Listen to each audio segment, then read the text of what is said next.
ایک خوبصورت صبح تھی جس کی آمد انزل نے دل فریب خوشیوں سے کی تھی۔ آنکھ کھلی تو اپنے پاس ایک فلاور بکے دیکھ کر اس نے مندی آنکھوں سے ہی مسکرا کر ان گلاب کے پھولوں کو دیکھا، پھر انہیں ہاتھ میں لیا اور اپنی ناک کے پاس لے جا کر اس کی مسرور کن بو اپنے اندر بسانے کی کوشش کی۔ پھر گھڑی پر نظر درائی تو 10 بج رہے تھے۔ کمرہ خالی تھا، شہریار جا چکا تھا۔ وہ اٹھ کر بیٹھ گئی، اپنے بالوں کا جوڑا بنانے لگی۔ رات کی ہر بات اسے یاد آنے لگی، چہرے پر خود بخود سے مسکراہٹ سج گئی تھی۔ شہریار کی سنگت نے اسے مکمل کر دیا تھا۔ کتنے وعدے کیے تھے اس نے انزل سے۔ ایک رات میں وہ جان گئی تھی کہ کتنا شدت سے شہریار اسے چاہتا ہے۔ پورا دن اس نے انہی خوبصورت خیالوں میں گزارا تھا۔ رات کو جب شہریار گھر آیا تو اسے دیکھتے ہی انزل کی شرم سے پلکیں جھک گئی تھی۔ کمرے میں آتے ہی اس نے سب سے پہلے انزل کی خیریت دریافت کی۔ وقت یوں ہی گزرنے لگا تھا، پھر تو جیسے انزل کی ہر رات محبت کی نظر ہوتی چلی گئی تھی۔ وہ شہریار کا ساتھ پا کر بہت خوش تھی، اب بالکل ٹھیک ہو چکی تھی۔ زخم بالکل بڑھ چکے تھے، اس لیے کوشش کرتی تھی کہ شہریار کا ہر کام خود کرے۔ کچن میں اس کا جانا بالکل ممنوع تھا۔ صبح وہ شہریار کے اٹھنے سے پہلے ہی اٹھ جاتی تھی، اس کے آفس کے کپڑے نکال کر خود باہر چلی جاتی تھی، فرید سے کہہ کر اس کے لیے ناشتہ بنواتی تھی۔ اپنے گھر کی خوشی کا احساس ہی الگ ہوتا ہے۔ بہت جلد وہ گھر کی ہر چیز کی رد و بدل اپنی مرضی سے کر چکی تھی۔ 2 ماہ کیسے گزرے تھے پتہ ہی نہیں چلا تھا۔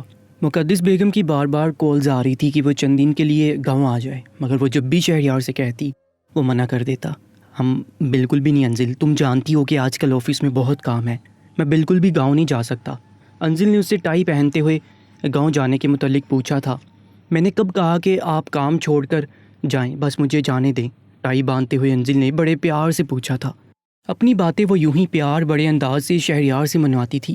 شہریار نے اپنے دونوں ہاتھ اس کے کندھوں پر رکھ کر فاصلہ کچھ کم کرتے ہوئے دھیرے سے کہا تھا، تمہارے بغیر تو مجھے سانس لینا بھی محال لگتا ہے۔ انزل، میں تو تم سے آفس سے 10 بار کال کر کے بات کرتا ہوں، گھر آتے ہی میری نظریں بے تابی سے بس تمہیں دیکھنے کی منتظر ہوتی ہیں۔ تم جب نظر آتی ہو تو ہی دل کو چین آتا ہے۔ اگر تم گاؤں چلی گئی اور مجھے میرے گھر میں نظر نہیں آئی تو میں سارے کام چھوڑ کر گاؤں چلا جاؤں گا۔ سوچ لو انزل، میرے سارے پروجیکٹس بیچ میں رہ جائیں گے۔ شہریار بڑے پیار بڑے انداز سے اسے اپنی مجبوری بتائی تھی۔ شہریار، میں اداس ہو گئی ہوں، سب سے پہلے مجھے گاؤں جانا ہے، پلیز بس 2 دن کے لیے جانے دیں۔ انزل اس کی ٹائی باندھ کر اس کے سینے پر سر ٹکا کر بولی، جانتی تھی کہ وہ اس کی بات نہیں ٹال سکتا۔ نیور سویٹ ہارٹ، 1 دن کے لیے بھی نہیں۔ شہریار اس کے ماتھے پر بوسہ دیتے ہوئے کمرے سے باہر جا چکا تھا۔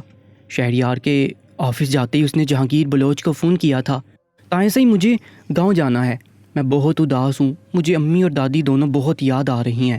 وہ چاہتی تھی جہانگیر شہریار سے کہہ دے، باپ کی بات وہ نہیں ٹال سکتا تھا۔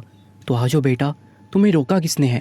جہانگیر بلوچ نے بھی پیار سے کہا، آپ ان سے کہیں کہ مجھے گاؤں جانے کی اجازت دے دیں، میں جب بھی ان سے کہتی ہوں منع کر دیتے ہیں۔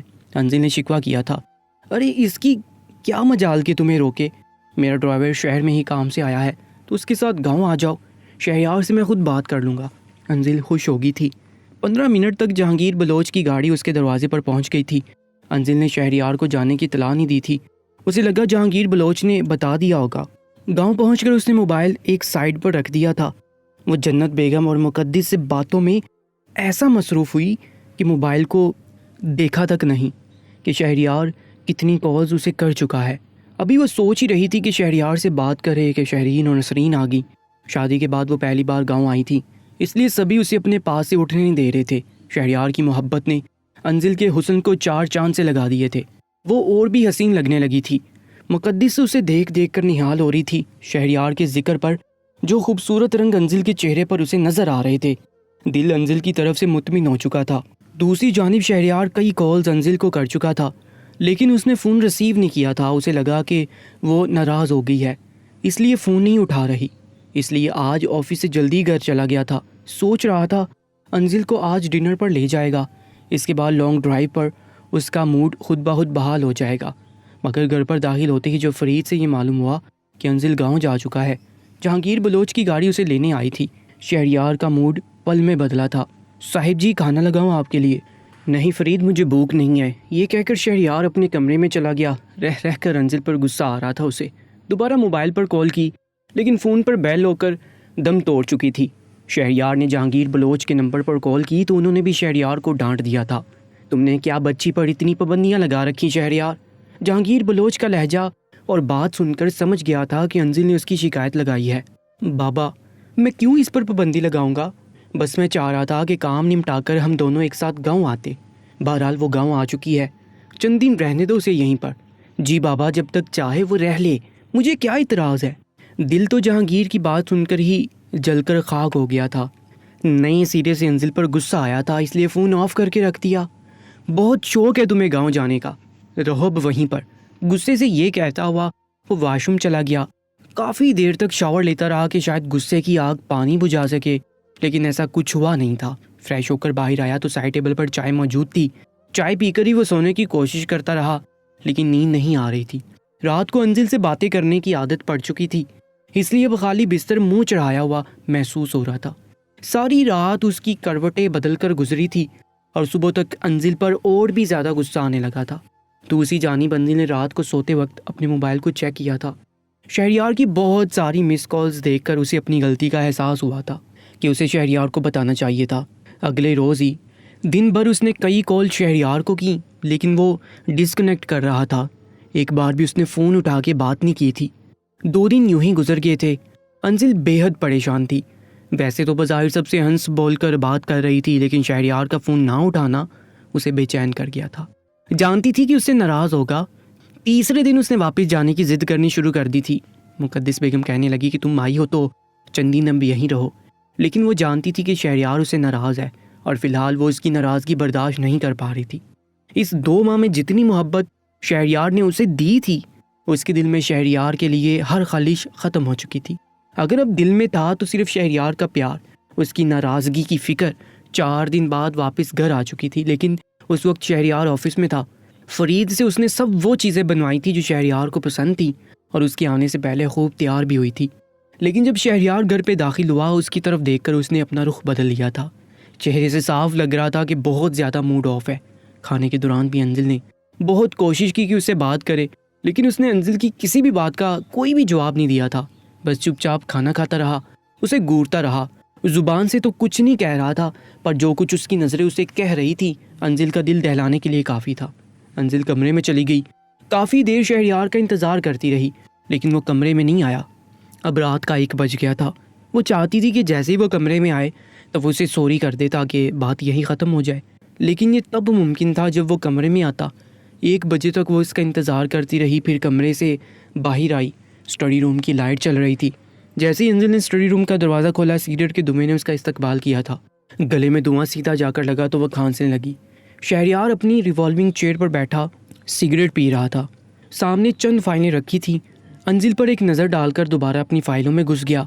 انزل چلتے ہوئے اس کے پاس آ گئی۔ شہری مجھے آپ سے کچھ بات کرنی ہے۔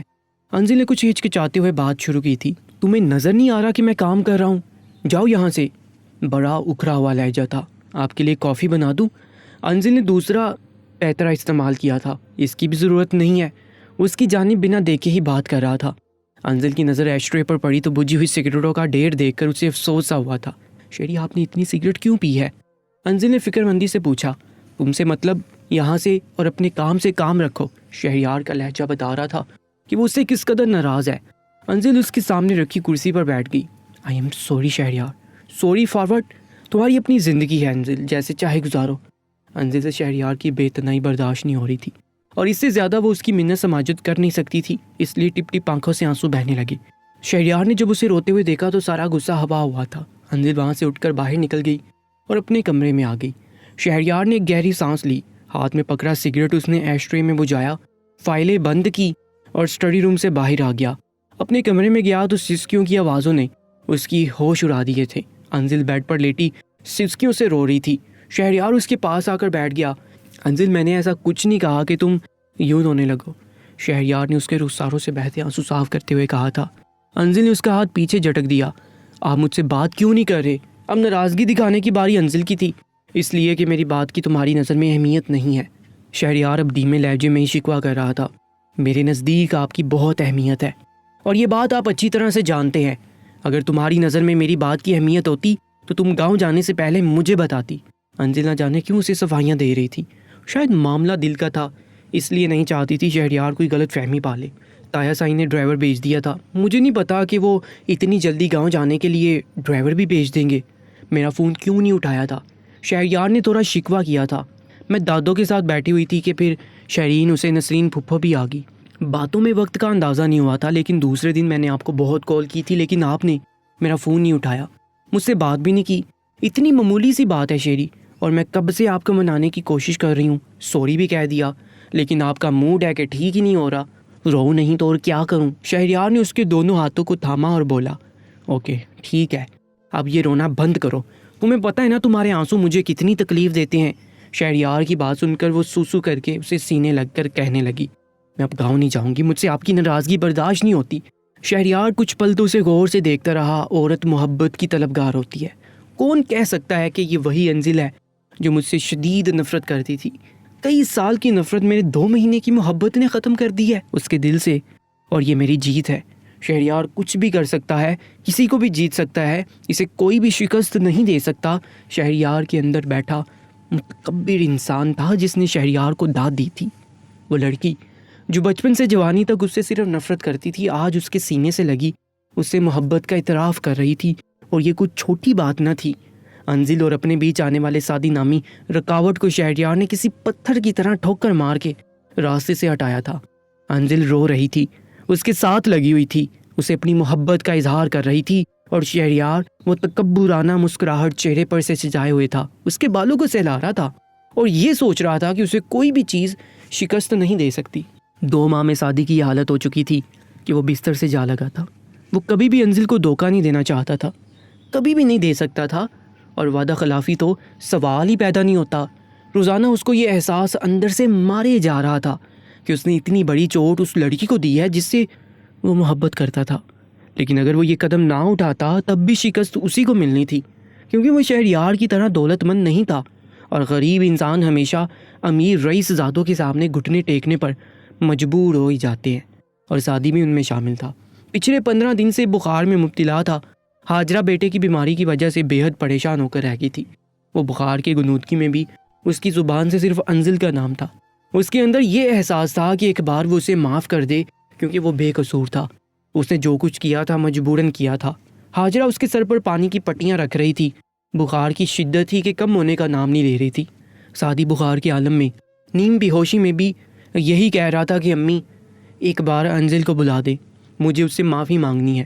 جب تک وہ مجھے معاف نہیں کرے گی مجھے چین نہیں آئے گا.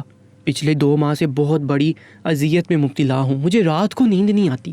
اس کی سسکیاں سنائی دیتی ہیں، میری آنکھوں کے سامنے اس کا روتا ہوا چہرہ نظر آتا ہے. میں جس احساس ندامت میں مبتلا ہوں وہ تب تک باقی رہے گی جب تک کہ وہ مجھے اپنی زبان سے یہ نہ کہہ دے کہ میں نے تمہیں معاف کیا. سادی ہاجرہ بیٹی کی حالت دیکھ کر آنسو بہا رہی تھی. بسمہ بھی الگ پریشان تھی، اور ابراہیم صاحب بھی. ہاجرہ نے تو کچھ بھی نہیں کہا، لیکن بسمہ نے انزل کو کال کی تھی. انزل نے بسمہ کا نمبر دیکھ کر کال ڈسکنیکٹ کر دی، اور ان لوگوں سے کوئی رابطہ نہیں رکھنا چاہتی تھی. لیکن بار بار بسمہ کی کال آ رہی تھی، اس سے اس نے فون اٹھایا اور کہا کہ خدا کے لیے دوبارہ مجھ سے کوئی رابطہ مت رکھنا. لیکن بسمہ کی سسکیوں نے انزل کا فون ڈسکنیکٹ کرنے سے روکا تھا. انزل میرا بھائی مر جائے گا. اس جملے نے تو گویا انزل کا دل ہی کھینچ لیا تھا. بسمہ کیا ہوا سادی کو؟ سینے پہ ہاتھ رکھے وہ دھیرے سے بولی تھی، اور ساتھ ہی بیڈ پر بیٹھ گئی. بسمہ ہچکیوں سے رو رہی تھی. وہ بہت بیمار ہے انزل، بار بار تمہیں پکار رہا ہے، کہتا ہے انزل سے کہو کہ مجھے معاف کر دے. یہ سن کر انزل کچھ حیران سی ہوئی تھی کہ اگر سادی کو اپنے کیے کا اتنا ہی دکھ تھا تو اس نے یہ قدم اٹھایا کیوں تھا. بسمہ کہنے لگی کہ ایک بار آ جاؤ، ایک بار آ کر اس کی حالت دیکھ لو. وہ بہت بیمار ہے اور صرف تم سے ملنا چاہتا ہے، شاید کہ تمہاری اسے یہ ملاقات میرے بھائی کو زندگی بخش دے. بسمہ منت سماجت کر رہی تھی اور یہ سوچ رہی تھی کہ اگر اس نے شہریار کو یہ بتایا وہ سادی سے ملنا چاہتی ہے اور اسے اجازت طلب کی تو وہ کبھی بھی اسے سادی سے ملنے نہیں دے گا. تم پریشان مت تو بسمہ، میں کوشش کرتی ہوں. یہ کہہ کر انزل نے فون بند کر دیا تھا، لیکن اب یہ سوچ رہی تھی کہ کیسے وہ سادی سے ملنے جائے. اگر شہریار کو بنک بھی پڑ گئی اس کی شامت پکی ہے. لیکن سادی کے حوالے سے جو خبر اس نے سنی تھی اس کا دل اس قدر بے چین تھا کہ ابھی اڑ کر اس کے پاس چلی جائے. وہ اپنی زندگی میں خوش تھی، جو ہو چکا تھا اسے قبول کر چکی تھی، اور شہریار کے حوالے سے بھی جو اس کی غلط فہمی تھی وہ بھی دور ہو چکی تھی. جو ہونا تھا ہو چکا تھا، وہ کیا دل میں اس کے لیے بات رکھتی. شاید قسمت میں سادی نہیں شہریار ہی لکھا تھا، اور یہ سوچ رہی تھی وہ کیا بہانہ کرے اور سادی سے ملنے کے لیے جائے. رات کو جب شہریار آفس سے واپس آیا تو انزل کو گمسم دیکھ کر وجہ پوچھنے لگا۔ وہ کہنے لگی کہ میری ہاسٹل کی ایک دوست ہے، میری روم میٹ تھی، اس کی طبیعت بہت خراب ہے، میں اسے ملنا جانا چاہتی ہوں، کیا میں چلی جاؤں شہریار؟ ہاں تو چلی جاؤ، تمہیں روکا کس نے؟ ڈرائیور تو گھر پر ہی ہوتا ہے، میں آپ کو اس لیے کہہ رہی ہوں تاکہ آپ مجھ سے ناراض نہ ہو۔ انزل کی بات پر وہ مسکرانے لگا۔ میں تم سے ناراض نہیں ہو سکتا انزل، پہلے بھی نہیں تھا، بس تمہارے بغیر رہ نہیں سکتا، یہ تم بھی اچھی طرح سے جانتی ہو۔ اپنے دونوں بازو اس کے کندھے پر رکھ کر اس نے محبت پاش نظروں سے اسے دیکھتے ہوئے کہا۔ انزل کچھ مطمئن ہو گئی تھی، لیکن وہ سعدی کے گھر ڈرائیور کے ساتھ جانا نہیں چاہتی تھی، اس لیے اس نے پہلے تو گاڑی کے ٹائر پنکچر کیے تاکہ وہ بہانہ بنا سکے گاڑی میں جانا ممکن نہیں ہے۔ اس کے بعد وہ تیار ہو کر ڈرائیور سے کہنے لگی کہ گاڑی نکالو، لیکن جیسے ہی ڈرائیور نے گاڑی کی طرف دیکھا تو کہنے لگا کہ اس کے تو ٹائر پنکچر ہیں اور ٹائر اس کو چیک کروانے میں 2 گھنٹے لگ جائیں گے۔ انزل نے کہا کہ اسے لازمی اپنی دوست سے ملنے جانا ہے، اس لیے وہاں سے کیب لا دے۔ بڑی آسانی سے انزل نے اپنے مسئلے کو حل کیا، ٹیکسی میں بیٹھ کر سعدی کے گھر پہنچ گئی۔ جب گھر کے سامنے پہنچی تو دل بہت زور سے دھڑک رہا تھا، دل میں یہ بھی پریشانی تھی کہ آخر سعدی کو ہوا کیا ہے۔ دروازے کے باہر لگی ڈور بیل پر بٹن دبایا تو دروازہ بسمہ نہیں کھولا۔ سامنے انزل کو دیکھ کر وہ خوش ہو گئی تھی۔ انزل اندر داخل ہوئی تو حاجرہ بیگم سعدی کے کمرے سے باہر آ رہی تھی۔ انزل کو دیکھ کر حیران ہو گئی تھی۔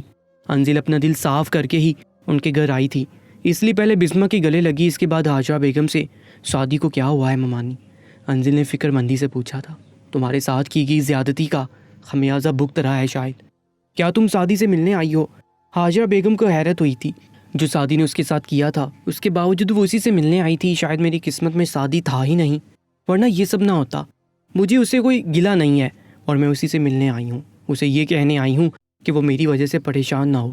انزل کی بات سن کر حاجرہ بیگم اس کا ہاتھ چومنے لگی، کہنے لگی کہ تمہارے جیسا ظرف میں نے آج تک کسی لڑکی میں نہیں دیکھا، تمہاری جگہ کوئی اور لڑکی ہوتی تو میرے بیٹے کو بد دعائیں دے رہی ہوتی۔ حاجرہ بیگم کی آنکھیں نم تھیں۔ میں سعدی سے ملنا چاہتی ہوں۔ انزل کو بس وقت کی فکر تھی کہ جلدی سے وہ سعدی کی مشکل کو آسان کر دے اور وہاں سے چلی جائے، شہریار کے آفس سے واپس آنے سے پہلے وہ گھر پہنچ جائے۔ یہ کہہ کر انزل سعدی کے کمرے میں داخل ہوئی۔ وہ اپنے بیڈ پر بے سود لیٹا ہوا تھا، چہرے کی رنگت بھی پیلی لگ رہی تھی اور آنکھوں کے گرد حلقے بھی بہت گہرے تھے۔ اس کے پاس آ کر اس کے بیڈ کے برابر رکھی کرسی پر بیٹھ گئی۔ سعدی نیم کنودگی میں تھا، بند آنکھوں سے کہنے لگا، امی انزل سے کہیں کہ مجھے معاف کر دے، میں نے اس کے ساتھ کوئی زیادتی نہیں کی، تیز بخار کی وجہ سے وہ نیم کنودگی میں تھا۔ اس سے پہلے کہ انزل اسے پکار کر اپنے آنے کا یقین دلاتی، جو بالکل سعدی نیم کنودگی میں کہہ گیا تھا، انزل کے لیے ہوش اڑانے کے لیے کافی تھا۔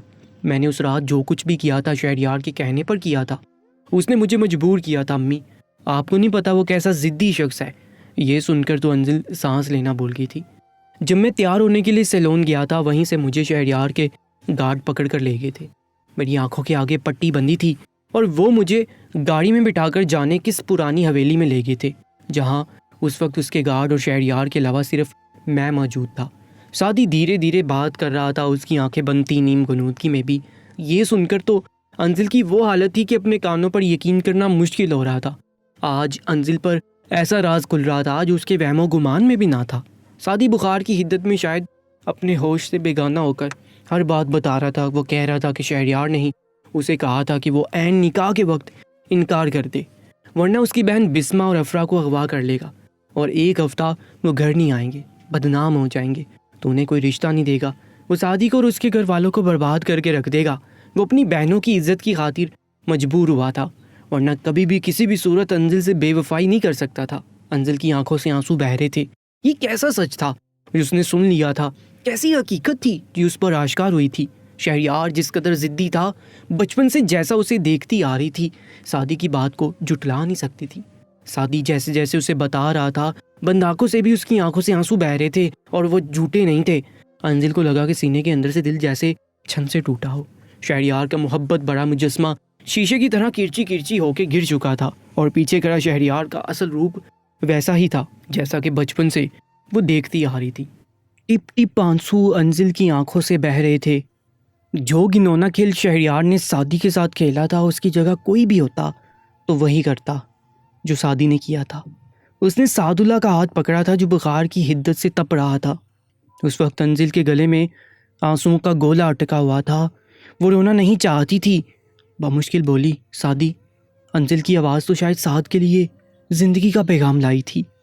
اس نے ذرا سی آنکھیں کھولی، جب سامنے انزل کو دیکھا تو آنکھیں پوری کھل گئیں، لیکن جب اس کے بہتے آنسو دیکھے تو اسے اپنے خواب و خیال کا گمان ہونے لگا، کیونکہ وہ اسے ہر وقت اپنے تصورات میں روتے ہوئے ہی دیکھتا تھا۔ سعدی، تم نے مجھ سے سچ کیوں نہیں کہا؟ ایک بار مجھ سے تو کہہ کر دیکھتے۔ انزل کی بات پر سعد کو جھٹکا سا لگا تھا۔ ایک پل لگا تھا سعد کو خواب سے حقیقت میں آتے ہوئے۔ انزل، یہ تم ہی ہو؟ تم سچ میں میرے سامنے ہو؟ سعد بے یقینی کی کیفیت میں تھا۔ انزل نے اس بات میں سر ہلا دیا۔ ہاں میں ہوں۔ یہ سننا تھا کہ سعد اس کے سامنے ہاتھ جوڑے معافی مانگنے لگا۔ ہو سکے تو مجھے معاف کر دو انزل۔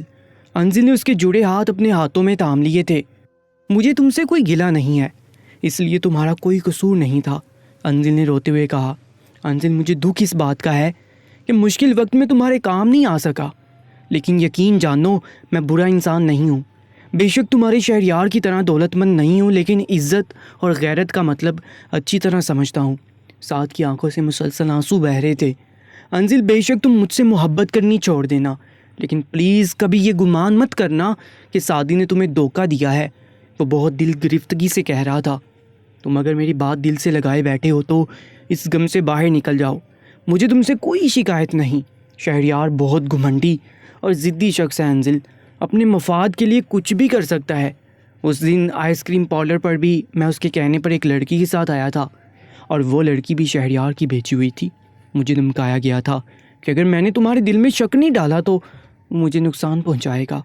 انزل کا یہ سن کر سر چکرانے لگا تھا۔ شہریار اس حد تک بھی گر سکتا تھا؟ وہ سوچ بھی نہیں سکتی تھی۔ میری نظروں میں خود کو اچھا ثابت کرنے کے لیے اس نے ایسے گھٹیا ہتھ کنڈے اپنائے تھے۔ تم نے معاف تو کر دیا نا انزل؟ سعدی نے اس سے پوچھا۔ ہاں، اب تو ٹھیک ہو جاؤ پارٹنر، ہم کل بھی بہت اچھے دوست تھے اور آج بھی ہیں۔ مجھے دکھ ہے کہ میری وجہ سے تمہیں اس قرب سے گزرنا پڑا۔ کافی دیر وہ سعدی سے باتیں کرتی رہی۔ انزل کے نارمل انداز اور بات چیت پر سعدی اب خود کو ہلکا پھلکا محسوس کر رہا تھا۔ انزل جب گھر پہ پہنچی تو شہریار پہلے سے گھر پہ موجود تھا۔ آج آفس سے جلدی ہی گھر آ گیا تھا۔ شام رات میں ڈلنے والی ہو گئی تھی، لیکن انزل ابھی تک نہیں آئی تھی۔ ڈرائیور سے معلوم ہوا تھا کہ وہ کیب میں گئی تھی۔ اسے گئے ہوئے بھی کئی گھنٹے گزر چکے تھے۔ شہریار نے انزل کے نمبر پر کال کی تو اس کا موبائل بھی گھر پر تھا۔ شام کی ملگجی سی روشنی اب مکمل اندھیرے میں ڈوب چکی تھی۔ جب وہ واپس آئی تھی، بڑے دھیرے دھیرے سے قدم اس نے آگے بڑھائے تھے۔ شکستہ باسی ہو چکی تھی۔ دل تو چاہا واپس نہ جائے، اس مطلبی اور خود غرض شخص سے اپنے سارے رابطے ختم کر دے۔ انزل کو دیکھ کر شہریار کے چہرے پر مسکراہٹ پھیل گئی تھی۔ آج انزل کو اس کی مسکراہٹ بھی زہر لگ رہی تھی، بری لگ رہی تھی۔ وہ سیدھا اپنے کمرے میں جانے لگی تو شہریار نے پوچھا، تمہاری دوست کی طبیعت کیسی تھی؟ لیکن انزل نے اس کے کسی سوال کا جواب نہیں دیا تھا۔ وہ خاموشی سے اپنے کمرے میں چلی گئی۔ وہ بھی اس کے پیچھے کمرے میں آ گیا، کیونکہ اس کے چہرے پر چھائی افسردگی دیکھ کر کچھ پریشان ہوا تھا۔ شاید اپنی دوست کی تکلیف وہ زیادہ ہی محسوس کر رہی تھی، کیونکہ انزل ایسے ہی تھی۔ کسی کی آنکھوں میں آنسو دیکھ کر اس کی آنکھیں بھی نم ہو جاتی تھیں۔ شہریار کمرے میں آیا تو وہ کسی پتھر کے مجسمے کی طرح سے بیڈ پر بیٹھی زمین پر بچھا کلین کو یکٹک دیکھ رہی تھی، جیسے کسی گہری سوچ میں گم ہو۔ شہریار اسے دیکھ کر پریشان ہوا تھا، اس کے برابر میں بیٹھ گیا۔ انزل، کیا بات ہے؟ لیکن شہریار کے پکارنے پر بھی وہ بت بنی بیٹھی رہی۔ کمان یار، کیا ہوا ہے تمہیں؟ ہو جائے گی تمہاری دوست ٹھیک، کیوں اتنا پریشان ہو رہی ہو؟ میں سعدی کے پاس گئی تھی، بے تاثر چہرے سے وہ بولی تھی، لہجہ بھی سپاٹ تھا۔ یہ سن کر شہریار پہلے تو حیران ہوا تھا اور اس کے بعد غصہ۔ سعدی کے پاس گئی تھی؟ کس سے پوچھ کر؟ کیوں گئی تھی اس کے پاس؟ وہ بھی مجھ سے جھوٹ بول کر؟ شہریار کا لہجہ بلند ہوا تھا۔ انزل نے اس کی جانب دیکھا۔ جھوٹ، دھوکہ برداشت نہیں ہوتا نا شہریار، اگر کوئی دے تو۔ انزل کی باتیں نہ وہ سننا چاہتا تھا نہ ہی سمجھنا۔ آج کے بعد میں تم ساتھ سے نہیں ملو گی انزل، سمجھی؟ شہریار غصے سے اسے کہہ رہا تھا۔ کیوں نہیں ملوں گی؟ اس لیے کہ آپ کا سچ میرے سامنے نہ آ جائے، کہیں میں یہ نہ جان جاؤں کہ آپ نے کیسے دھوکے سے مجھ سے شادی کی تھی۔ انزل کے منہ سے یہ سن کر شہریار کی رنگت اڑی تھی۔ وہ انزل سے نظریں چرا گیا تھا۔ میں سوچ بھی نہیں سکتی تھی کہ آپ سعدی کو بہنوں کی دھمکی دے کر اسے یوں بے بس کر کے اپنی بات منوائیں گے۔ جھوٹ بکواس کر رہا ہے وہ، شہریار سخت لہجے میں بولا، لیکن بار بار اپنی نظریں بدل رہا تھا۔ انزل نے شہریار کا ہاتھ پکڑا اور اپنے سر پر رکھ لیا۔ میرے سر کی قسم کھائیں اور کہیں سعدی جھوٹ بول رہا ہے، انزل کی بات پر شہریار نے فوراً سے اس کے سر سے ہاتھ پیچھے کیا تھا۔ مجھے کوئی قسم وسم نہیں کہانی، سمجھی؟ آپ نے ایسا کیوں کیا؟ انزل کا انداز دو ٹوک تھا۔ میرے پاس تمہاری اس کیوں کا کوئی جواب نہیں ہے۔ انزل یہ سن کر کھڑی ہوگی، اپنے چہرے سے آنسو صاف کیے۔ میں نے آپ سے کہا تھا شہریار کہ مجھے دھوکہ مت دیجیے گا، میں آپ کے ساتھ مزید ایک چھت کے نیچے نہیں رہ سکتی۔ یہ سن کر شہریار برجستہ کھڑا ہوا اور اسے بازو سے پکڑ لیا۔ انزل میری بات سنو، مجھے کچھ نہیں سننا، آپ کا مقصد تو ویسے بھی پورا ہو چکا، آپ کو مجھے پا لینے کی ہوس تھی جو آپ نے پوری کر لی۔ میری زندگی کے ساتھ کھیلنا چاہتے تھے نا آپ، وہی کھیل جو بچپن میں ادھورا رہ گیا تھا آپ نے اب پورا کر لیا۔ انزل نے اپنا بازو سے چھڑواتے ہوئے کہا، شٹ اپ انزل، میری محبت کو you shut up mister Shehryar Jahangir. Anzal پوری قوت سے چلائی تھی۔ محبت جیسے پاکیزہ لفظ کی توہین مت کریں مجھے خود سے گھن آ رہی ہے، مجھے خود سے نفرت محسوس ہو رہی ہے۔ میرا جی چاہ رہا ہے کہ میں اپنے وجود کو نوچ ڈالوں جس میں آپ کے لمس کی مہک بس چکی ہے۔ یہ کہہ کر اس پر کوئی جنون سا طاری ہونے لگا۔ اس وقت انزل کی آنکھوں میں خون سا اترا ہوا تھا۔ وہ کمرے سے باہر جانے لگی، لیکن اگلے ہی لمحے شہریار کی مضبوط گرفت میں تھی۔ اگر تم یہ سمجھ رہی ہو کہ تم منہ اٹھا کر جہاں چاہو گی چلی جاؤ گی تو یہ تمہاری بھول ہے انزل۔ کیا سننا چاہتی ہو تم یہی کہ میں نے تمہارا نکاح رکوایا تھا؟ ہاں کیا تھا میں نے، یہ دی تھی سعد اللہ کو دھمکی، اس لیے کہ میں تم سے محبت کرتا تھا، اب سے نہیں، جب سے تمہیں دیکھا تھا بچپن میں۔ مگر میں اپنے اس جذبے سے واقف نہیں تھا۔ مجھے تم اچھی لگتی تھی، لیکن کیوں یہ میں نہیں جانتا تھا۔ کون سی چیز تھی جو مجھے تمہاری طرف کھینچتی تھی؟ میرے جذبے کے میرے پاس الفاظ نہیں تھے، لیکن نہ تو میری محبت میں اس وقت کھوٹ تھی نہ آج ہے۔ ہاں بس میرا طریقہ تھوڑا سا غلط تھا۔ میں ان مردوں میں سے نہیں ہوں انزل جو محبت میں قربانی دے کر امر ہونے کو محبت کا نام دیتے ہیں۔ تمہیں اگر یہ میری خود غرضی لگتی ہے تو ٹھیک ہے، یہی سمجھتی رہو۔ شہریار کی باتیں سن کر اسے اس کی سوچ پر افسوس ہوا تھا۔ اصل میں تم ان مردوں میں سے نہیں بلکہ مرد ہی نہیں ہو، مجھے افسوس ہے۔ میں نے 2 ماہ ایک نہ مرد۔ انزل کا یہ کہنا تھا کہ ایک زوردار تھپڑ شہریار نے اس کے منہ پر مارا تھا۔ پہلی بار انزل نے اس کے ساتھ بدتمیزی سے بات کی تھی، اسے آپ سے تم کہا تھا، اس کی مردانگی کو گالی دی تھی۔ انزل اب بھی اس کے سامنے تن کر کھڑی تھی، انگلیوں کی چھاپ منہ پر چھپ چکی تھی، لیکن اس نے شہریار کے سامنے نظریں نہیں جھکائی تھی۔ خبردار جو ایک لفظ بھی کہا تو بڑے غضبناک لہجے میں شہریار نے کہا تھا اور پھر کمرے سے باہر نکل گیا۔ اس کے بعد کمرے کے لاک ہونے کی آواز آئی تھی۔ انزل کی آنکھوں سے آنسو بہہ رہے تھے، لیکن پھر بھی استزائیہ مسکرائی تھی۔ سچ کبھی بھی ہضم نہیں ہوتا ہے شہریار جہانگیر، مجھے تم سے یہی امید تھی کہ تم مجھے قید کر سکتے ہو، مار سکتے ہو۔ تمہاری محبت مائے فٹ، آج تک تم نے عورت کا ایک ہی روپ دیکھا ہے، لیکن اب دوسرا دیکھو گے۔ جتنے مرضی کفل لگا لو، تمہیں انزل سکندر بھاگ کے دکھائے گی۔ تمہاری عزت کا میں وہ جنازہ نکالوں گی کہ تم منہ چھپاتے پھرو گے۔ وہ اتنی بلند آواز میں کہہ رہی تھی کہ باہر شہریار کے ساتھ ساتھ فرید کے کان بھی اس کے گل فشانیاں سن رہا تھا۔ شہریار نے اپنی دونوں مٹھیاں بیچ رکھی تھیں، چہرہ غصے سے سرخ تھا۔ اگر اب وہ کمرے میں جاتا تو شاید انزل کے ساتھ مزید غیر اخلاقی رویہ اختیار کرتا۔ سامنے فرید کو دیکھ کر بولا، یہاں کیا کر رہے ہو تم؟ جاؤ یہاں سے۔ فرید کی تو شہریار کے غصے کو دیکھ کر جان ہوا ہوئی تھی۔ وہ فوراً سے کچن میں چلا گیا۔ شہریار اپنے اسٹڈی روم میں آ کر بیٹھ گیا۔ اسے اندازہ نہیں تھا کہ ساتھ یوں زبان کھول دے گا۔ شہریار نے صرف دھمکی دی تھی، ورنہ اس کا ایسا کرنے کا کوئی ارادہ نہ تھا۔ اس وقت انزل کا حصول اس کے خاصوں پر چھایا ہوا تھا۔ ایک آگ تھی ریجیکشن کی کہ انزل نے اس پر سادی کو ترجیح دی تھی۔ پھر انزل سے دستبرداری کا سوچ کر بھی اس کا دم گھٹنے لگتا تھا۔ اپنی محبت کے ہاتھوں بے بس ہو چکا تھا۔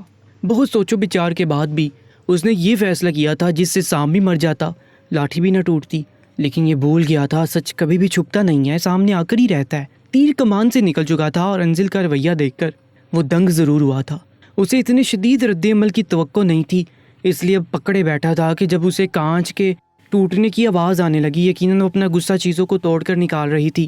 رات اس نے اسٹڈی روم میں جاگ کر گزاری تھی۔ صبح جب وہ کمرے میں گیا تو توقع کے عین مطابق ڈریسنگ پر رکھے سارے پرفیوم زمین بوس ہو چکے تھے۔ وہ بیڈ پر بیٹھی رو رہی تھی۔ شہریار نے ایک نظر ہی اس پر ڈالی تھی، رو رو کر آنکھیں سرخ اور متورم ہو چکی تھیں۔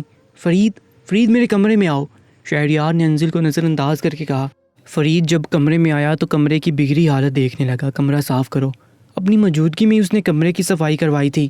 اس کے بعد وہ کمرہ بند کر کے اپنے آفس میں چلا گیا، لیکن سارا دھیان انزل کی طرف تھا۔ فرید سے اس کے بارے میں پوچھا تو وہ کہنے لگا کہ بی بی جی نے ناشتے اور کھانے سے انکار کر دیا ہے۔ شہریار شام کو جب گھر لوٹا وہ اپنے کمرے میں بے ہوش پڑی تھی۔ یہ دیکھ کر شہریار کے ہوش اڑے تھے۔ اسے گود میں لیے اس نے گاڑی میں بٹھایا اور ہاسپٹل لے گیا۔ اس کا بی پی کافی لو ہو چکا تھا، شاید بھوکے رہنے کی وجہ سے۔ اس وقت بھی اسے ڈرپ لگی تھی۔ کچھ ہی دیر بعد وہ ہوش میں بھی آ چکی تھی۔ ڈاکٹر نے کچھ ٹیسٹ بھی کروائے۔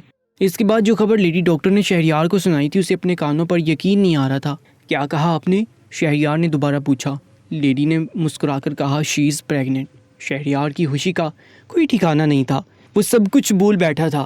انزل کا رویہ، اس کی ناراضگی، اسے لگا انزل کے لیے بھی یہ خبر اتنی ہی خوشی کا باعث ہوگی، اس لیے بڑی خوشی سے وہ اس کے کمرے میں داخل ہوا تھا، لیکن وہ اب بھی رو رہی تھی۔ وہ انزل کے پاس آ گیا۔ پلیز یار بس بھی کر دو، اللہ نے اتنی بڑی نعمت سے ہمیں نوازا ہے۔ اچھا ایم سوری، یہ کہہ کر شہریار نے اپنے کان بھی پکڑ لیے تھے۔ لو کان پکڑ کر معافی مانگتا ہوں تم سے، معاف کر دو مجھے، بھول جاؤ سب کچھ۔ انزل نے کوئی بھی جواب نہیں دیا تھا، بس روئے جا رہی تھی۔ جتنا وہ آسان سمجھ رہی تھی شاید اتنا آسان نہیں تھا۔ شہریار سے پیچھا چھڑوانا، ایک فریش جوس کا گلاس اسے پکڑانا چاہا۔ ڈاکٹر نے کہا ہے کہ تم بہت ویک ہو، اس لیے اپنی ڈائٹ کا خیال رکھو، لو پیو اسے۔ وہ بڑے پیار سے اس سے بات کر رہا تھا۔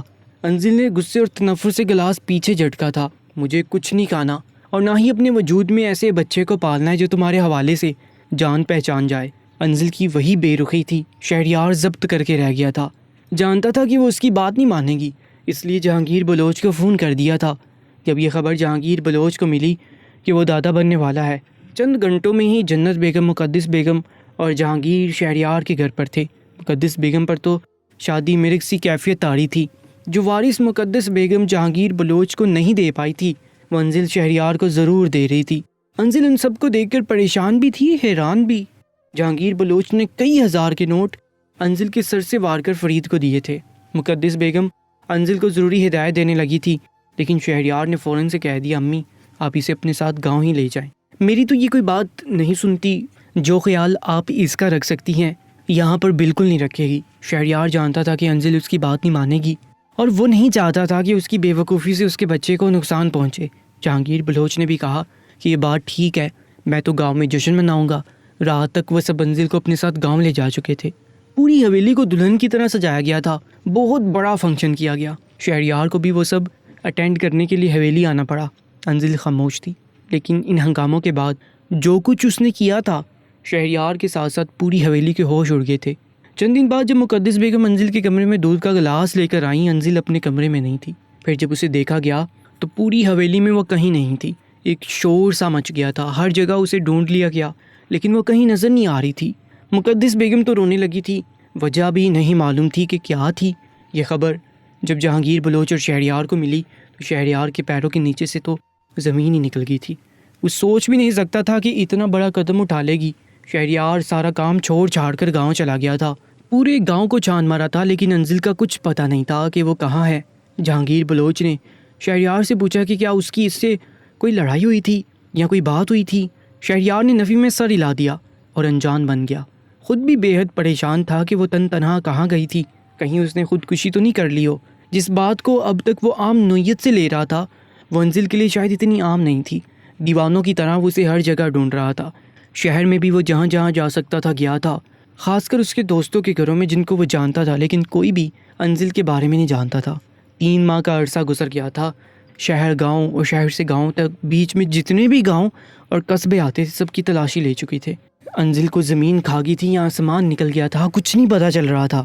شہریار کی اپنی حالت ابتر ہو چکی تھی، شیو بڑھ چکی تھی، اپنی کیئر اس نے کرنی بالکل چھوڑ دی تھی۔ بس جہاں سے بھی کسی خاتون کے حادثے کا پتہ چلتا وہ بھاگا دورا جاتا تھا۔ کوئی ہاسپٹل، کوئی یتیم خانہ، دارالامان نہیں چھوڑا تھا، لیکن وہ تو نہ جانے کہاں جا کر کھو گئی تھی۔ ابھی بھی وہ دارالامان سے واپس آ رہا تھا جب سامنے مسجد سے اذان کی آواز سنائی دی۔ آنکھوں سے آنسو جاری تھے، سیدھا مسجد میں چلا گیا، وضو کیا، نماز ادا کی، دعا کے لیے ہاتھ اٹھائے، رونے لگا، پھوٹ پھوٹ کے رونے لگا۔ اللہ کے حضور دعا کرنے لگا کہ اس نے پہلے بھی اپنے لیے اللہ سے انزل کو مانگا تھا اور اس کی دعاؤں کو اس نے رد نہیں کیا تھا، اور سوال اب بھی انزل ہی تھی جو پچھلے 4-5 ماہ سے اسے کہیں بھی نظر نہیں آ رہی تھی۔ اپنی غلطی کا بھی احساس بڑی شدت سے ہو رہا تھا۔ اسے چاہیے تھا کہ وہ انزل کو راضی کرتا، اپنی محبت کا یقین دلاتا، چور راستہ اختیار کرنے کی بجائے اسے منانے کی کوشش کرتا۔ وہ صرف اس سے بدگمان تھی، اس لیے اس کی صفائی دینے پر شاید مان جاتی۔ لیکن اس وقت اس کی انا آڑے آتی تھی۔ اس کی ضد تھی کہ وہ ایک عورت کے سامنے جھکنا نہیں چاہتا تھا، لیکن آج اس کی ساری انا، گھمنڈ، غروب پاش پاش ہو چکا تھا۔ ایک طرف انزل کی فکر تھی تو دوسری طرف اپنی اولاد کی۔ اس کے بعد تو جیسے شہریار کے لیے مسجد ہی اس کا ٹھکانہ بن چکی تھی۔ کئی گھنٹے وہ مسجد میں بیٹھا، یا تو نوافل پڑھتا رہتا یا قرآن پاک کی تلاوت کرتا رہتا، اللہ سے بس اپنی بیوی اور اپنے بچے کی حفاظت کی دعائیں کرتے رہتا۔ 3 ماہ اور گزر چکے تھے، بس ایک سعدی کا ہی گھر رہ گیا تھا جہاں پر وہ گیا نہیں تھا، اور آج اس کی عاجزی کا یہ عالم تھا کہ وہ سعدی کے گھر کے باہر کھڑا تھا۔ ڈور بیل دی تو دروازہ سعدی نے کھولا تھا۔ شہریار کو اپنے سامنے دیکھ کر وہ تھوڑا متعجب تھا۔ اندر آنے کے لیے نہیں کہو گے؟ شہریار کی آواز میں بے بسی تھی، نمی تھی۔ سعدی دروازے سے پیچھے ہٹ گیا، وہ اندر داخل ہو گیا۔ اگر تم منزل کے بارے میں پوچھنے آئے تو مجھے اس کے بارے میں کچھ نہیں معلوم۔ میں پھوپھو سے بھی کہہ چکا ہوں کہ وہ میرے پاس نہیں ہے، میں اس کے بارے میں کچھ نہیں جانتا۔ سعد کو منزل کی گمشدگی کا پتہ چل چکا تھا۔ مقدس بیگم نے بہت دفعہ اس کو رو رو کے فون کیا تھا کہ اگر وہ اس کے بارے میں جانتا ہے تو وہ بتا دے۔ جہانگیر بلوچ کا پورا گھر پریشان تھا، جہاں جہاں سے ممکن ہو سکا تھا وہ انزل کو ڈھونڈ چکے تھے۔ شہریار نے عاجزانہ طور پر کہا، نہیں، میں تم سے انزل کے بارے میں پوچھنے نہیں آیا، بلکہ میں تم سے معافی مانگنے آیا ہوں۔ پھر اپنے دونوں ہاتھ سعدی کے سامنے جوڑ دیے۔ ٹپ ٹپ آنکھوں سے آنسو بہہ رہے تھے، گردن جھکائے، نظریں جھکائے وہ کسی مجرم کی طرح سعدی کے سامنے کھڑا تھا۔ سعد نے کوئی جواب نہیں دیا تھا، بس یکٹک اسے دیکھ رہا تھا کہ یہ وہی متکبر شخص تھا جس کا سر گھمنڈ سے اس دن اکڑا پڑا تھا اور اپنی دولت کے نشے میں چور اس کو کیسے دھمکیاں دے رہا تھا۔ انزل سے اسے کوئی لیلا مجنوں والی محبت ہرگز نہیں تھی، اسے اچھی لگی تھی، لیکن دیوانہ وار محبت اس کو اس سے کبھی نہیں ہوئی تھی۔ ہاں، اگر وہ یہ کہتا کہ وہ اسے محبت کرتا ہے اور اسے بہت چاہتا ہے، اس کے بغیر رہ نہیں سکتا، اور بہنوں کو اغوا کرنے کی اور تم پیچھے ہٹ جاؤ سعدی، تو سعد اللہ شاید پیچھے ہٹ جاتا، خود پر الزام بھی لے لیتا۔ لیکن بات اس نے اس کی بہنوں کو اغوا کرنے کی تھی، جب کسی بھی صورت اسے باکردار ثابت نہیں کرتی تھی۔ تمہیں اگر انزل سے محبت تھی تو تم اسے صاف کہہ دیتے کہ تم اس کے بغیر نہیں جی سکتے، میں تب بھی پیچھے ہٹ جاتا۔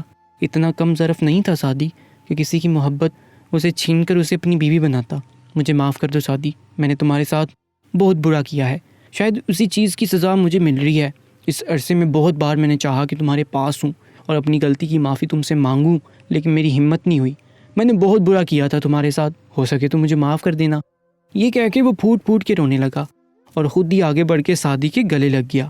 میں یہ نہیں جانتا کہ انزل کہاں ہے سعدی، ہاں لیکن یہ ضرور جانتا ہوں کہ وہ جہاں بھی ہے تمہیں اس بات کا علم ہے۔ میرا ایک پیغام اسے دے دینا کہ بس ایک بار مجھ سے مل لے۔ میں نے صرف اس سے محبت کی ہے، ہاں اس کی محبت میں 2-4 قدم غلط اٹھا لیے، لیکن میری محبت میں کوئی بھی کھوٹ نہیں تھی۔ اگر وہ میرا ساتھ نہیں چاہتی تو ٹھیک ہے، وہ جو چاہتی ہے میں اس کو وہی فیصلہ دینے کو تیار ہوں۔ اچھی طرح سے جان گیا ہوں کہ محبت زبردستی کا سودا نہیں ہے شہریار۔ سعدی کے گلے لگے، روتے ہوئے سے کہہ رہا تھا۔ واقعی ٹوٹ چکا تھا، پھر اس سے جدا ہوا اور اپنے آنسو پہنچنے لگا، پھر وہاں رکا نہیں، باہر کی طرف اپنے قدم بڑھا دیے۔ رکو شہریار، سعدی نے اس کو پکارا تھا۔ اس کے قدم ایک دم ہی رک گئے تھے۔ اس نے پلٹ کر دیکھا تو سعدی اس کی طرف آ رہا تھا۔ انزل میرے پاس ہی ہے، لیکن میرے نئے فلیٹ میں اس کے پاس بسمہ اور افرا ہیں۔ اس نے مجھے منع کیا تھا کہ میں تمہیں اس کے بارے میں کچھ نہ بتاؤں، لیکن اگر تمہیں اپنی غلطی کا احساس ہو گیا ہے تو میرے خیال سے تمہیں ایک بار انزل سے بات کر لینی چاہیے۔ سعدی اسے اپنے ساتھ اپنے فلیٹ پر لے گیا تھا۔ ڈور بیل بجاتے دروازہ بسمہ نے کھولا تھا۔ سعدی کے ساتھ شہریار کو دیکھ کر اس کی رنگت اڑی تھی۔ گھر میں داخل ہوتے ہی شہریار کے کانوں میں ایک بچے کے رونے کی آواز گونجی تھی۔ دل یک باری سے دھڑکا تھا۔ انزل سے جدا ہوئے اسے 9 ماہ سے زیادہ کا عرصہ گزر چکا تھا۔ سعدی نے شہریار کا ہاتھ پکڑا، اسے ایک کمرے کی طرف لے گیا، کمرے کے دروازے پر دستک دی اور نوب گھمایا۔ سامنے انزل تھی، گود میں ایک بچہ پکڑے ہوئے۔ سعدی کے ساتھ شہریار کو دیکھ کر تو جیسے آنکھیں جھپکنا بھول گئی تھی۔ یہی حال شہریار کا بھی تھا۔ انزل کو دیکھ کر آنکھیں جھپکنا بھول گیا تھا۔ 9 ماہ سے زائد عرصہ گزر چکا تھا۔ اسے انزل کو دیکھے ہوئے انزل کو لگا کہ وہ اسے بچہ چھیننے آیا ہے، اس لیے اپنے بچے کو سینے میں بھینچ لیا۔ سعدی اسے باہر نکال دو، اسے بولو کہ یہاں سے چلا جائے، میں اپنا بچہ اسے کسی صورت نہیں دوں گی۔ بہت زیادہ خوفزدہ سی لگ رہی تھی۔ سعد اللہ نے کہا، انزل وہ تمہیں بھی لینے آیا ہے، اسے اپنی غلطی کا احساس ہو گیا ہے، وہ مجھ سے بھی معافی مانگ چکا ہے، اور یہ سزا اس کے لیے کم نہیں تھی جو 9 ماہ سے وہ سہ رہا تھا۔ شاید تمہاری محبت میں اس نے یہ غلط قدم اٹھایا ہے، لیکن محبت اس کی سچی ہی ہے، ورنہ تمہیں دیوانوں کی طرح پچھلے 9 ماہ سے ڈھونڈ نہ رہا ہوتا۔ معاف کر دو اسے، ختم کر دو اس بات کو یہیں پر۔ میرے دل میں شہریار کے لیے کوئی بھی خلش باقی نہیں ہے۔ تم بھی اپنا دل صاف کرو، کیونکہ اب تم اکیلی نہیں ہو، ایک بچے کی ماں ہو، اور بچے کو ماں اور باپ دونوں کا پیار چاہیے ہوتا ہے۔ اپنی ضد کی وجہ سے اپنے بچے کی زندگی برباد مت کرو۔ یہ کہہ کے سعدی کمرے سے باہر چلا گیا تھا، جاتے ہوئے کمرے کا دروازہ بھی بند کر دیا تھا تاکہ دونوں آپس میں اپنے اختلافات کو ختم کر لیں۔ شہریار چلتا ہوا انزل کے پاس آیا تھا، اس کے پاس بیٹھ گیا اور دونوں ہاتھ جوڑ کر اسے معافی مانگنے لگا۔ بے اختیار آنکھوں سے آنسو بہنے لگے، کہنے لگا کہ مجھے معاف کر دو، مجھے اپنی ہر غلطی کا احساس ہو گیا ہے، تمہاری جدائی نے مجھے اندر سے توڑ کے رکھ دیا ہے، میرے ساتھ واپس چلو انزل، میں تمہارے بغیر نہیں رہ سکتا۔ آنسو انزل کے بھی بہ رہے تھے۔ اس 9 ماہ میں اسے بھی احساس ہو گیا تھا کہ شہریار جیسا بھی تھا لیکن اس کا شوہر تھا، اور شوہر کی حیثیت سے محبت اسے بھی اس سے ہو گئی تھی۔ 9 ماہ میں وہ یہی سوچتی تھی کہ اس کے بچے کا مستقبل کیا ہوگا، کیسے پالے گی اسے۔ پھر اس کے سامنے بیٹھا رو رہا تھا، معافی مانگ رہا تھا۔ پچھلے 9 ماہ سے جس طرح سے وہ اس سے ڈھونڈ رہا تھا، وہ جانتی تھی، ہر خبر سے واقف ہے۔ حویلی سے وہ نوکرانی کے لباس میں گھونگھٹ نکالے باہر نکلی تھی اور سیدھا بس اسٹاپ پر جا کر بس میں بیٹھ گئی۔ شہر آتے ہی سیدھا سعدی کے گھر گئی تھی اور اس سے کہا تھا کہ اس کی مدد کرے اور انکار نہ کرے۔ ہر بار کی طرح سعدی نے اس بار بھی انکار نہیں کیا تھا، اس لیے اس کو اپنے نئے فلیٹ میں رکھا جس کا علم کسی کو نہیں تھا۔ جا کر اس کا خیال رکھ لیتی تھی، اور وہ کسی مجرم کی طرح اس کے سامنے بیٹھا تھا، اپنے ہر جرم کا اعتراف کر رہا تھا۔ اس کی بکھری ہوئی حالت دیکھ کر یہ بھی لگ رہا تھا کہ اس نے یہ 9 ماہ بڑی اذیت سے گزارے ہیں۔ اب اتنی سنگ دل تو انزل بھی نہ تھی۔ اس نے اپنی گود میں پکڑا شہریار کا بیٹا، اس کی گود میں ڈال دیا، کہنے لگی کہ چلیں شہریار اپنے گھر۔ شہریار نے اپنے بچے کو جب اپنے ہاتھوں میں دیکھا، اسے اپنے سینے سے لگا لیا۔ ایک ٹھنڈک تھی جو دل میں اتری تھی، اپنی اولاد کا احساس ہی الگ ہوتا ہے۔ اسے بے تحاشا چومنے لگا، پھر انزل کی طرف دیکھنے لگا جس کے آنسو بہہ رہے تھے لیکن وہ نظریں چرا رہی تھی۔ انزل، میں آئندہ تمہیں کبھی شکایت کا موقع نہیں دوں گا، میرا تم سے وعدہ ہے اور یہ وعدہ کبھی نہیں توڑوں گا، شہریار اس کا ہاتھ تھام کر کہہ رہا تھا۔ انزل نے بھی اس کے ہاتھ کو مضبوطی سے پکڑ لیا۔ وہ دل سے اس کے ساتھ جانے کے لیے تیار تھی، کیونکہ محبت تو اس کو بھی اس سے ہو گئی تھی۔ شاید نکاح کا رشتہ ہی کچھ ایسا تھا جس نے دونوں کے دلوں کی ڈور کو باندھ دیا تھا، ختم شدہ۔ دوستو، انشاءاللہ بہت جلد ایک نیا ناول اس چینل پر شروع کیا جا رہا ہے۔ جن دوستوں نے ابھی تک ہمارے چینل کو سبسکرائب نہیں کیا تو سبسکرائب کر لیجیے گا۔ اپنا بہت زیادہ خیال رکھا کریں۔ اللہ نگہبان۔